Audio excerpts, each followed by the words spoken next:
Hello everybody and welcome back. My name is Kari and today I'm here with an unhaul.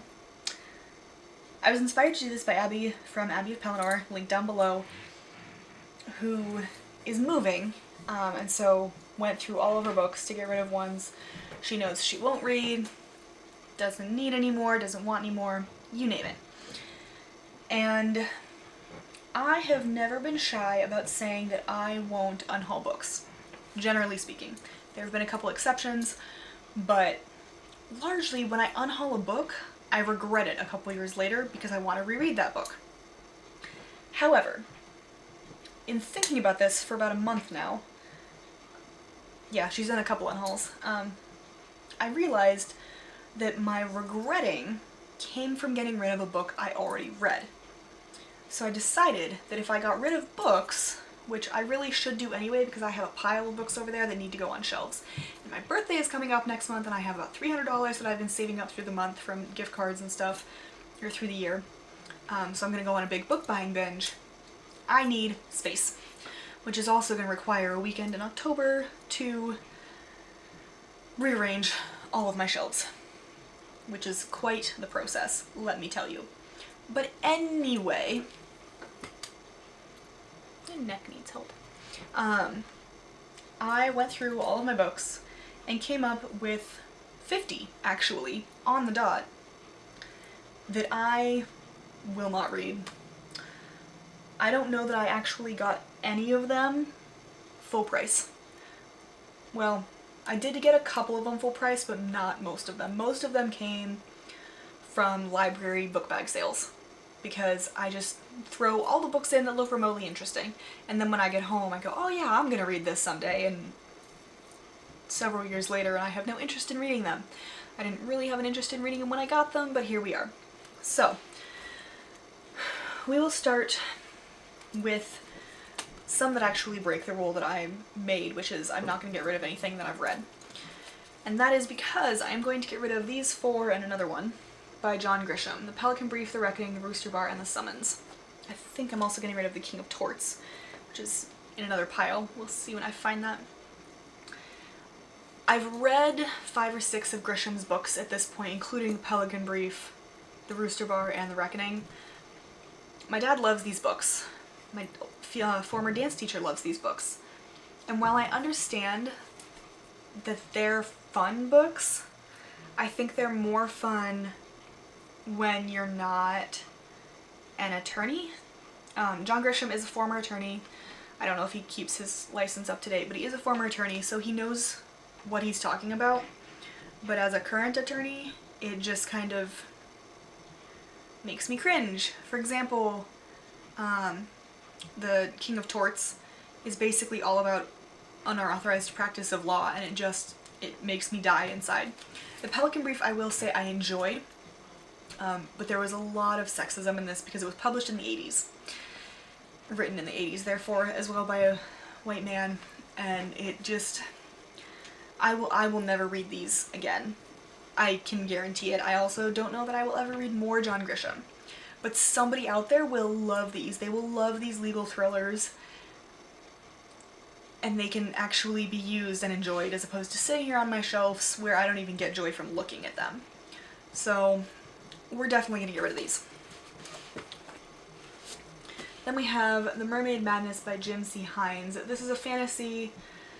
It's a Little Mermaid retelling, and I look at it, I don't know, every couple of months and go, oh yeah, that'd be fun to read. And then I just never pick it up. And if I've looked at it that many times but never picked it up, I'm probably not ever going to read it. Little Mermaid is not my favorite fairy tale. Then I have a collection of short stories by Louis L'Amour. I do still have a book, a relatively short book, a western by him. He's known for those, so I don't need the short stories. I have what I think is a western, Silent Abduction by Al Lacey. I have no knowledge of what this is about, other than apparently it's a western. No, it's a post-Civil War something or other. I don't care. We have a book I got for free from a friend who was moving, and that is No No Boy by John Okada. I don't even know what this book is about. and without a synopsis on the back. Publishers, take note, put a freaking synopsis on the back. I don't care. Then we have a Robin Hood retelling, The Outlaws of Sherwood by Robin McKinley. This has never been a book that I looked at and gone, ooh! So, goodbye. Then we have Sawbones by Melissa Lenhart. This is, to my knowledge, a Christian fiction, and I really don't want to read it. The Silence by J. Sidney Jones. This is a novel set in Vienna at some point. Vienna, 1900, lawyer and private inquiry's agent is puzzling over the high-profile suicide of a city councilman former client next in line to the mayor. I don't like Vienna. I've been, was not impressed. And I have better mysteries to read, and it's not my preferred genre largely anyway. Ah yes, I'm also getting rid of The Whistler by John Grisham. Then we have Ecological Imperialism by Crosby, which, as you can tell, is a relatively old book. I think I did use it in one of my law school papers, but I didn't actually read it, and I'm not about to now. If I want to look up ecological imperialism, I'll look something up that's more current than 1987. On the same note, we have Colorado by Louis Bromfield. I have no idea what it's about, presumably Colorado from the title. Published in 1947, and while I love owning old books, and I got this one straight up just for the name, Colorado, because that's where I originally lived, and I don't care enough to keep it, because I'm never going to read it. Oh, that's going to fall. Then I have After the Wedding by Courtney Milan. This is a romance that I bought initially for Erica's Christmas gift. I was going to annotate it for her, but it turns out it was not a female-female romance like I thought. The list was wrong. It is a biracial romance, which is nice, but it's just also not one that I care to read. They get married at gunpoint, and whatever. Then we have Hirohito, Emperor of Japan by Leonard Mosley. This is an intimate biography of the Emperor of Japan, which I'm guessing basically just looks at, yeah, how he ended, why he ended, all that kind of stuff. This was published in 1966. I would probably prefer a biography about Hirohito from a more modern take. I think 66 is maybe a little close to World War II. But I also don't really care. I care more if it's pre-1900 and even more if it's pre-1700. And I don't know, Hirohito is just sort of there. I probably should care more, and maybe someday I will, but that's not today, so I'm gonna get rid of it. Angela's Ashes by Frank McCourt. No idea what this is about because there is, again, no summary. I know it's an important book for some reason. It won a Pulitzer Prize, but I don't know why. I'm not going to read it because I think it's sad, and I am just gonna move on. Then we have The Dove Keepers by Alice Hoffman, which I think was gifted to me. This one I know is sad because people talk about it as really sad. 2,000 years ago, 900 Jews held out for months against armies of Romans on Masada, a mountain in the desert. About 7 people lived. This is a spellbinding tale of 4 extraordinarily bold, resourceful, and sensuous women, each of whom has come to Masada by a different path. Which is nice, but it's, I don't know, not something that really intrigues me that much. We have The Virtues of War by Stephen Pressfield. This is a novel of Alexander the Great. Moving on. We have a Dear America book. I bought it because I did enjoy some of this series, but let's be realistic here, American history is not my favorite thing. The Prophecy of Death, which is a Knights Templar mystery. I don't really care about the Knights Templar, I think they're idiots. Then we have Island in the Sea of Time by S.M. Sterling, which I think is some Odyssey retelling or something. Oh, it's a time travel book, and after Outlander, I don't care. I also don't care what's happening in Nantucket. So I say fuck it. Ha ha ha. City of Dragons by Kelly Stanley. San Francisco, 1940. Sounds like it's a mystery. That's nice. Wheel of the Infinite. This is, I believe, a fantasy set in India of some version, which is nice. I enjoy that, but oh, by Martha Wells. Intriguing. Probably still not gonna read it, to be honest. Then we have The Girl in Hyacinth Blue by Susan Vreeland. I have no idea why I bought this, but it has to do with art forgery. Maya of Thebes by Anne Turner. I've read a lot about ancient Egypt. I can read other books that I enjoy more and will give me more detail. The Company of Swans by Eva Ibbotson, which is about a ballerina in 1912, who runs away to Brazil to avoid being married. It sounds very YA, and there's nothing wrong with YA. I still read a lot of YA, but I'm realizing that historical fiction YA is not my thing anymore. House of Velvet and Glass by Catherine Howe. Boston, 1950. She goes to... Okay, apparently we have meticulous period detail, intoxicating romance, and a final shocking twist. Except that nothing on here actually draws me to it. The Girl with No Shadow by Joanne Harris. This is a sequel to Chocolat, which I have never read, have no intention of reading, so there's no point in reading that one. I didn't realize it was a sequel when I bought it. We have The Birth of Venus by Sarah Dunnett, which is... Alessandra wants to paint. She's told to marry. It happens in the time of the Medici in Italy, which is a fascinating time, don't get me wrong. I just have other places I want to learn about. Outside of Europe, actually. Italy has never been my thing. I don't really care. King's Man by Angus Donald, which is a novel of Robin Hood. And to be honest, if I'm going to learn about Robin Hood at all, I'd rather watch a movie. Inaccurate though it may be. Then we have Mother's War, written by Susan and Nancy Brace. This is a signed copy. Not to me, although I can't read the name.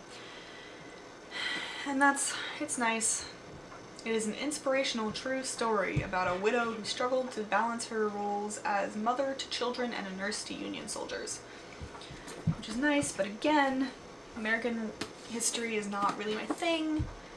I don't know, it's not my thing. Then we have A Blade So Black by L.L. McKinney. This one I bought because of the blurb that said, mixing elements of Alice in Wonderland and Buffy the Vampire Slayer, a delectable urban twist on beloved fantasy tales. That's what I kept hearing it as, is Alice meets Buffy. And I love Buffy. Alice I can do without. I also loved the cover. Here's the thing, I don't like Alice, and every time I read the synopsis of this, I actually get bored.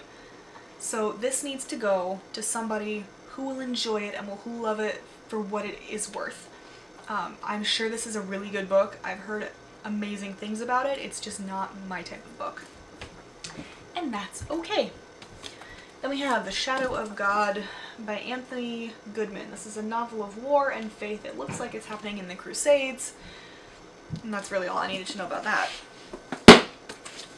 Snow Child by Eowyn Ivey. I bought this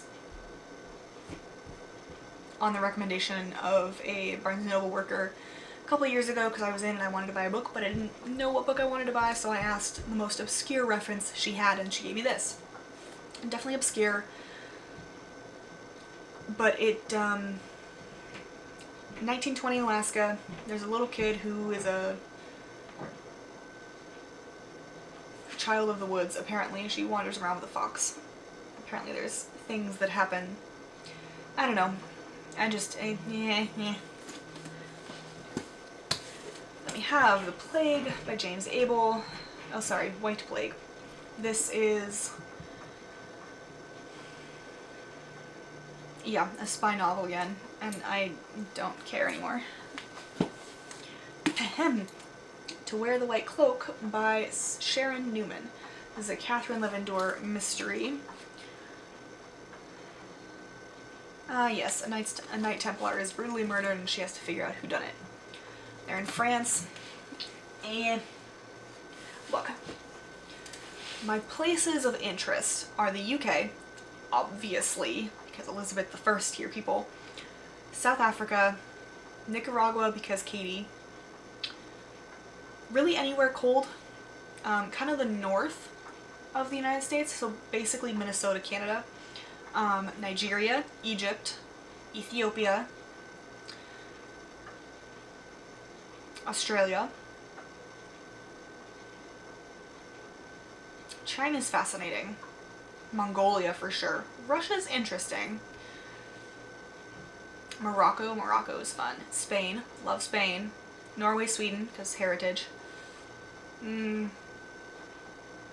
Germany's interesting until about 1900, and then I don't care anymore.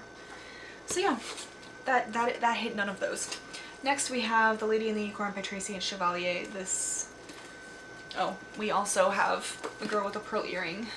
I've stared at both of these. They are historically based, sort of on paintings or art of centuries gone by, and I don't care. Then we have Half-Blood Dragon by K.N. Lee, which is basically dragon shifters and she has to change her fate, which I love dragons, but this is really short to put all of that in and I don't want to bother with it. Powder Monkey by Paul Dowsell. This is the story of a young sailor, and while I love that kind of stuff, I have the Bloody Jack series up there if I want a young sailor, so I'll just go for that one. Bright Shining Morning by James Frey. Talks about Los Angeles. Don't care.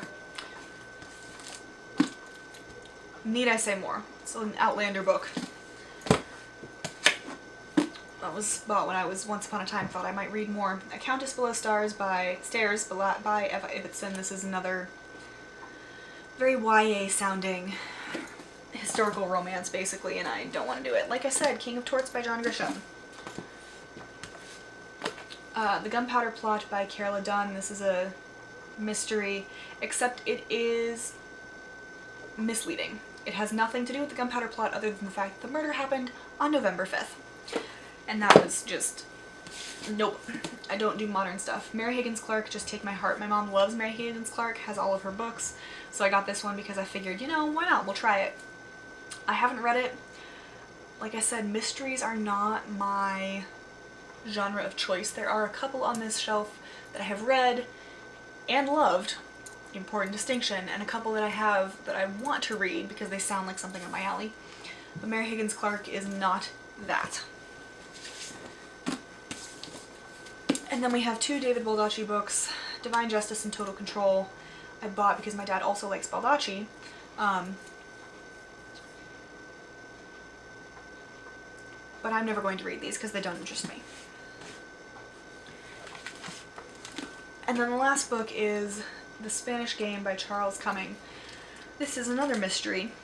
A lot of them came out of mysteries and historical fiction because I realized that I am getting more particular about my historical fiction these days. So this is a British one. Guy retired, he's now living in Madrid, and, you know, shit hits the fan, as it does. Except that this is a contemporary, and I, in case you hadn't noticed, don't really enjoy contemporary books. So I'm not ever going to read that one.